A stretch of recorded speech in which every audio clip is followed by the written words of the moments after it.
pode contribuir aí com essa reflexão, né?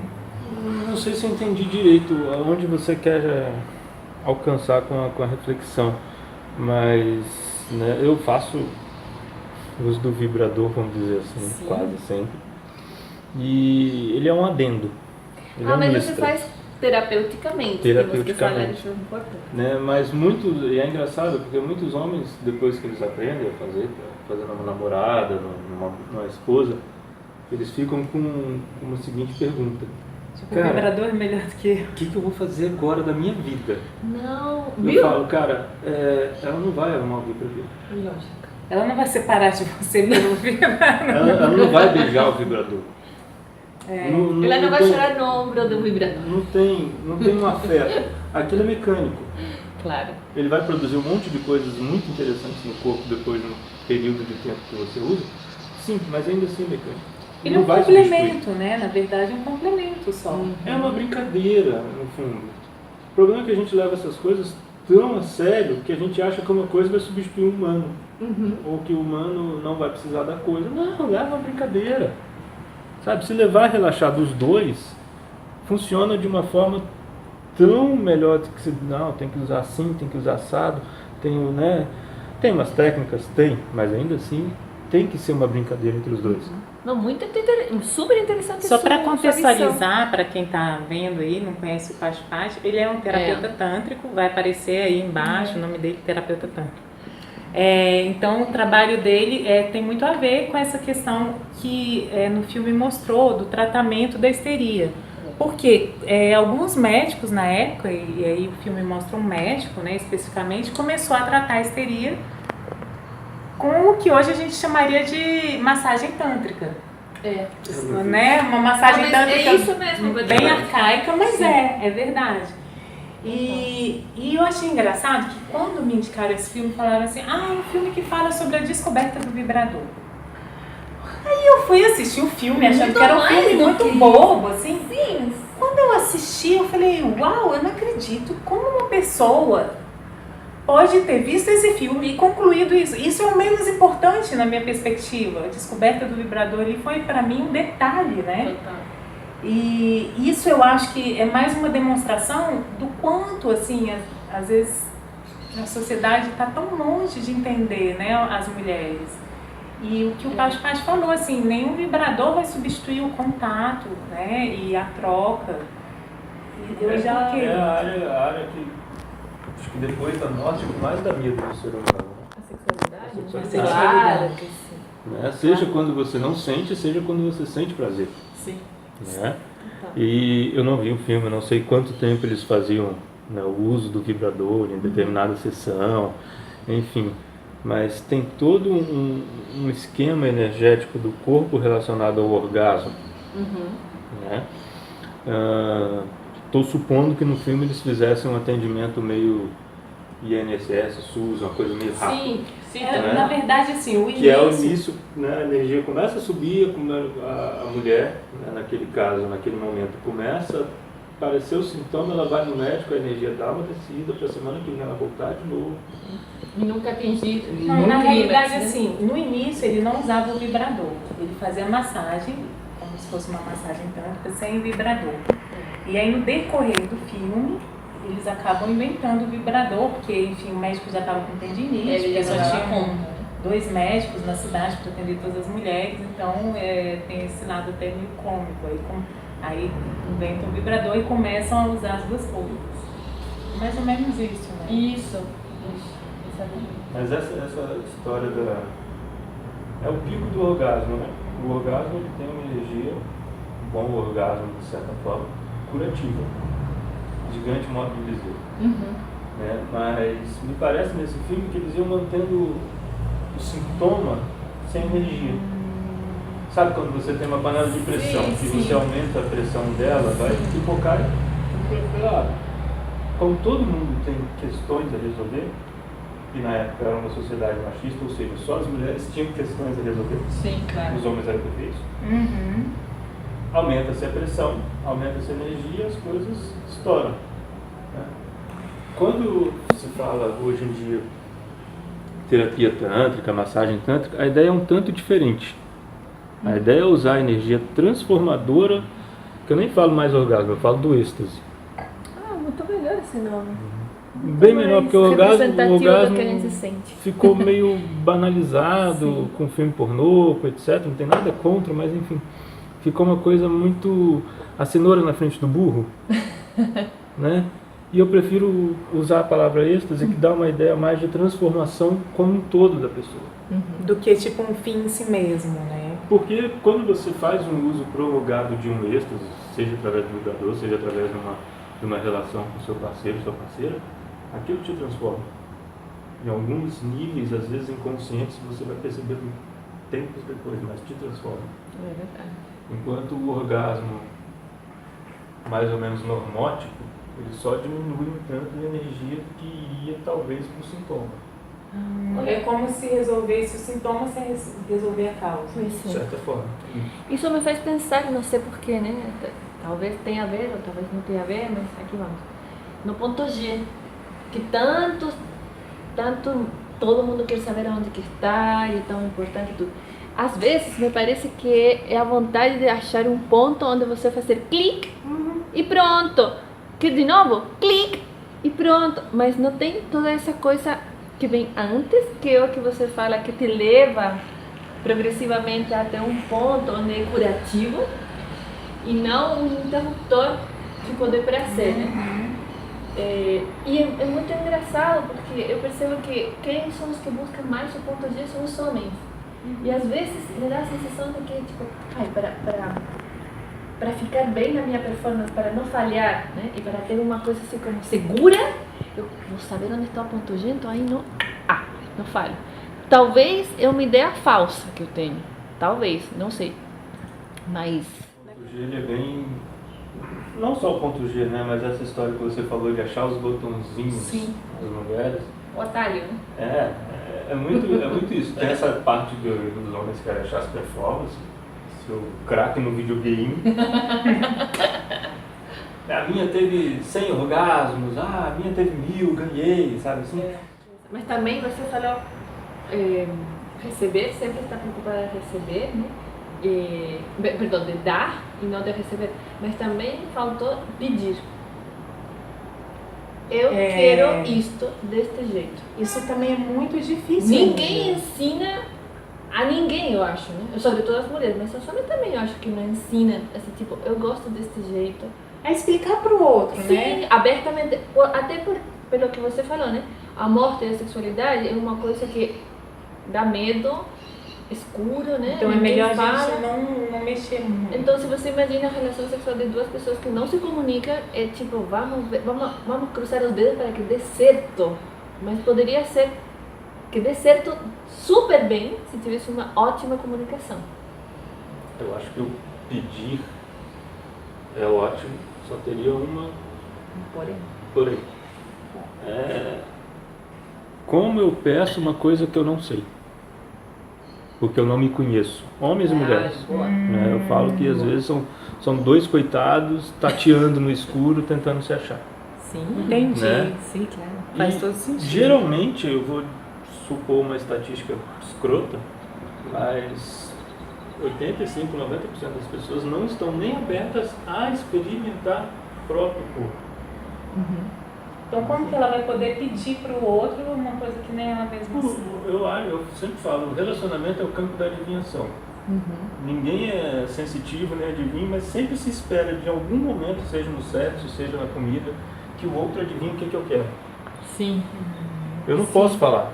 Se eu falar, revelei um segredo, né? É verdade.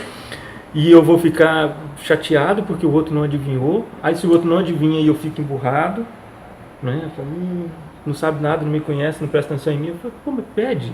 Isso. Qual o problema de você pedir? Mas parece que eu tenho que saber. Realmente é muito Então, difícil assim pra gente pedir. mas Parece também- simples, né? Mas assim, ao mesmo...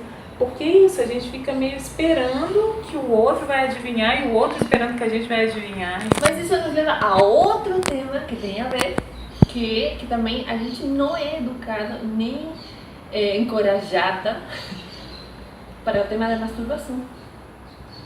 Sim, a masturbação, por exemplo, dentro da igreja é um grande pecado. Pecadíssimo, né? Pecadíssimo. Então, mas através da masturbação a gente pode se Que a gente conhecer. vai se conhecendo. Os homens são mais próximos à masturbação masculina. Eu acho que é mais usual, Mais permitido, né? Até se fala abertamente entre os meninos, os jovens, mas nós, entre as mulheres, a gente não fala o negócio da masturbação. Ninguém compartilha nada, até porque eu acho que, tipo, sei lá, 20% das mulheres devem ter uma cultura da masturbação ou achar que a masturbação é uma coisa natural que serve para te conhecer, para te dar prazer ou para, sei lá, experimentar. Então isso tudo mostra o quanto a gente, ainda hoje, a gente está aquém. E foi muito a minha reflexão quando eu vi esse filme. Eu falei, caramba, tanto tempo se passou e assim, a gente ainda houve uma evolução, ainda bem. Mas ela ainda é tão pequena, né? Falta numa tanto. sociedade que se diz, assim, né, uma liberdade sexual e que, na verdade, questões, assim, muito simples, como pedir, ainda ficam tão difíceis, né, de serem colocadas. Então, eu fico pensando... Vou pegar a masturbação que ela falou, eu ia falar, vou pegar a masturbação dela. E vocês estão tomando vinho, né? A masturbação, ela é proibida, né, nas convenções, etc. Os meninos experimentam mais, só que experimentam de uma forma proibida. Sim, pouco sadia, né? Pouco sadia, isso. Vinculada à pornografia, né? Escondido, com culpa. Tem Vinculado culpa depois, também para os homens? Tem. Sério? Eu não sabia, isso é uma novidade Eu também pra não mim. sabia. Tem. Pra mim, eu achava que era natural. Eles tornam natural porque os homens, de certa forma, encaram isso de uma forma transgressora mais fácil. Né? Mas é com muita culpa. Né? Quando se cresce, quando se está crescendo, tem que ser rápido, tem que ser com culpa, tem que ser escondido. E quando você cresce, você vai apela para o filme pornô. Aí você pode virar um viciado. É como uma sexualidade distorcida, né? Sim, porque O outro lado. masturbação, no meu ponto de vista, para os homens e para as mulheres, deveria ser uma sessão de auto-amor. Né? Legal. Só que, às vezes, brincadeira entre os homens, né? Quando eu jogo essas coisas para umas pessoas mais comuns, que não tem esses parâmetros de discussões, assim, levam tudo na sacanagem, mas mostram o pensamento por trás. Fala, tá bom, cara, eu vou virar viado de mim mesmo. Ai. Aí eu fico rindo, né? O quanto ainda é um tabu, na verdade. sim. Né? E assim, outra coisa que me chamou muito a atenção é que a gente está voltando muito a essa questão da sexualidade, que é importantíssima, mas a minha reflexão foi algo muito além disso. Que não era só a questão das mulheres não estarem se realizando sexualmente. Era, na minha percepção, muito mais a questão das mulheres não estarem sendo compreendidas, não conseguirem ser elas mesmas, não conseguirem encontrar um ambiente saudável para elas desenvolverem o seu potencial, não conseguirem manifestar o seu pensamento. Então, do jeito que você quer, você pode ser classificada como uma histérica, como uma puta. Lógico. Ou então você pode ficar lá... Ou como uma virgem. Ou uma virgem, né? São os três meio estereótipos, eu acho, né? Que enquadram a gente. Então, eu ainda vejo uma perspectiva, assim, muito ampla. E isso começou a pipocar, e é isso que eu acho engraçado, que aí nós, né, mais uma vez, viramos o bode expiatório. Tipo, o problema é das mulheres, porque ninguém quis enxergar, e muitas vezes ninguém quer enxergar até hoje, que existe um problema social que tem que ser trabalhado, um problema cultural, né? Eu ia falar, porque você enxergou a dimensão da mulher, da impossibilidade da mulher ser quem ela é, né? Mas para que a mulher, nós podamos, mas também os homens, possam ser quem nós somos, como nós estamos imersos numa sociedade, teria que ser um trabalho que fosse junto, né? A mulher e a sociedade.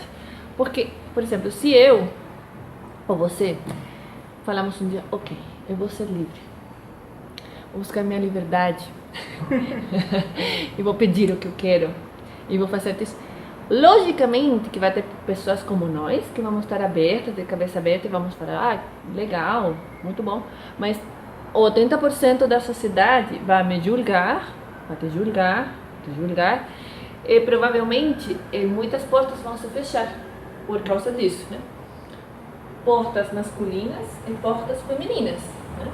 Então eu acho que é ainda mais profunda. É um trabalho que tem que haver com a sociedade como um todo. Total. Por isso que a gente está aqui, para dar início de uma forma muito humilde ainda a esse trabalho. Eu acho que o trabalho, ele alcança o social, mas ele não começa pelo social. Não, Ele começa pela Ele começa educação, né? dentro. E às vezes não. Às vezes você pega certas figuras transgressoras que mudaram na época, tiveram uma educação hiper-repressora e de alguma forma ela teve uma força, uma coragem, uma sustentação interna que ela rompeu com vários laços que eram não sadios, danosos. Né? Sei lá, eu acho que mudanças sociais são importantes, essas coisas, né? Eu sempre perguntaria, não, mas essa pessoa que quer ser livre, quem quer ser livre, quem escolhe qual tipo de liberdade? Porque, acho que você falou no começo, né? A gente vive um momento de suposta liberação sexual que eu não vejo em lugar nenhum. Não vejo também. É verdade. Né? Eu não vejo isso nos movimentos sociais, na grande maioria, relacionados às mulheres. Né? As mulheres não podem ser quem elas são em determinados movimentos sociais femininos. Sim. Eu falo, nossa, mudou da água para o vinho. De um extremo sei para lá, o outro. não é isso. Não foi, saiu de uma casinha e foi para outra.